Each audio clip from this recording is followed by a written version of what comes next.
Salut. Le thème de cette année, c'est le Dieu de mon alliance. Pris dans le livre d'Ésaïe 59 à partir du verset 21, la Bible va dire une chose. Elle va dire: voici mon alliance avec eux, dit l'Éternel. Mon esprit qui repose sur toi et mes paroles que j'ai mises dans ta bouche ne se retireront point de ta bouche, ni de la bouche de tes enfants, ni de la bouche des enfants de tes enfants, dit l'Éternel, dès maintenant et à jamais. Dieu veut qu'au travers de son alliance, nous puissions non seulement le connaître, mais aussi le faire connaître. Et cela avec deux choses, son esprit et sa parole. J'aimerais prendre plusieurs points, notamment 4. La première chose, c'est que Dieu veut que nous puissions renoncer. Il dira dans Marc que Jésus parlera et dira qu'il veut que nous puissions renoncer à nous-mêmes si nous voulons le suivre. En réalité, Dieu, ce qu'il est en train de dire et de vouloir nous faire comprendre, c'est que nous devons mourir à nous-mêmes. Celui qui meurt, c'est celui qui peut laisser Dieu être le commencement de sa vie. Voilà pourquoi dans Jean, il dira « Au commencement était la parole ». Il dira aussi dans Genèse qu'au commencement, Dieu créa le ciel et la terre, mais que surtout, l'Esprit se mouvait au-dessus des eaux. Dieu veut que nous puissions mourir afin qu'il soit le commencement de notre vie. Dieu veut que nous puissions mourir afin que nous puissions lui faire totalement confiance. J'aimerais prendre un deuxième point.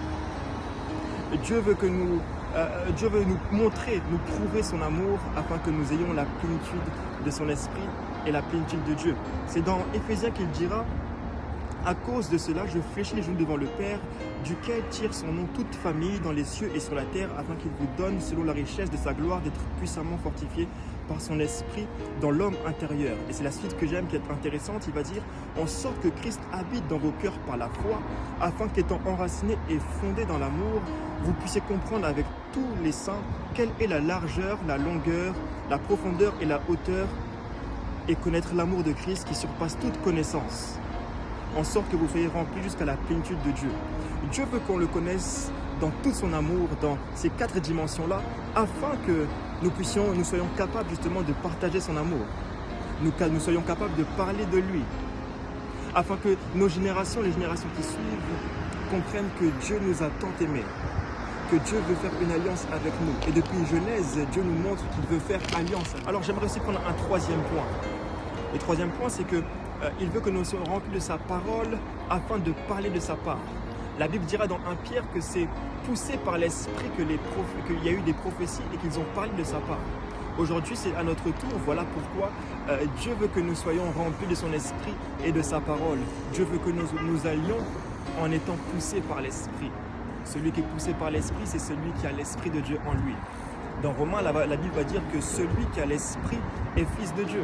Et j'aimerais prendre un dernier point. Le dernier point, c'est que en ayant cette alliance-là, Dieu nous protège, nous garde de toute embûche de l'ennemi. En nous protégeant, il nous donne la victoire. L'alliance, ou du moins avoir l'allié par excellence qui est Jésus-Christ, avoir l'allié par excellence qui est notre Dieu, c'est de pouvoir gagner le combat, ça à coup sûr. La Bible va dire que dans Ésaïe 43, verset 2, il va dire: si tu traverses les eaux, je serai avec toi. Celui qui a l'alliance a la présence de Dieu. La Bible va dire dans Psaume 121, 7 à 8, elle va dire: l'Éternel te gardera de tout mal, il gardera ton âme. L'Éternel gardera ton départ et ton arrivée, et tu ne tomberas jamais. Amen. Et il sera également ta force. Cette alliance-là, ou du moins l'allié par excellence, sera ta force. Proverbe 18, à partir du verset 10, il va dire: le nom de l'Éternel est une force. Le juste s'y réfugie et se trouve en sûreté. Et ça me fait penser à David. David, face à Goliath, n'avait aucun avantage. David était un berger, et dans la bergerie, il ne savait pas, les autres autour de lui ne savaient pas qu'il avait tout ce potentiel-là, non seulement d'être un berger, mais aussi d'être combattant.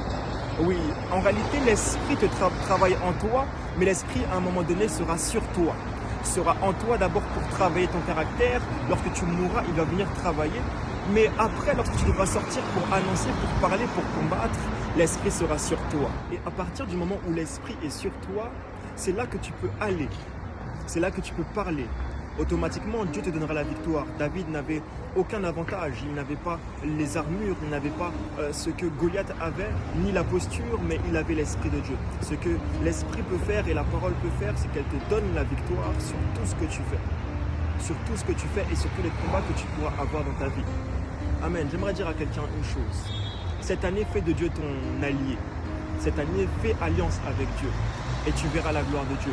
Cette année, fais de lui ton intime. afin que ton alliance soit plus forte, afin que ton alliance parle plus que ce que les autres peuvent dire. Il y a un moment pour tout, il y a un moment où on doit connaître, il y a un moment où on doit faire alliance et travailler cette alliance-là, travailler avec cet allié-là, afin de vivre les promesses de cette année. J'aimerais t'inviter à véritablement faire alliance avec Dieu, à chercher une intimité avec Dieu, à chercher à connaître Dieu. Celui qui connaît Dieu marchera dans la victoire. Voilà pourquoi la Bible dira dans Apocalypse à chaque fois, elle dira à celui qui vaincra. Celui qui vaincra, en réalité, c'est celui qui a fait alliance avec Dieu. Fais alliance avec Dieu. Sois béni.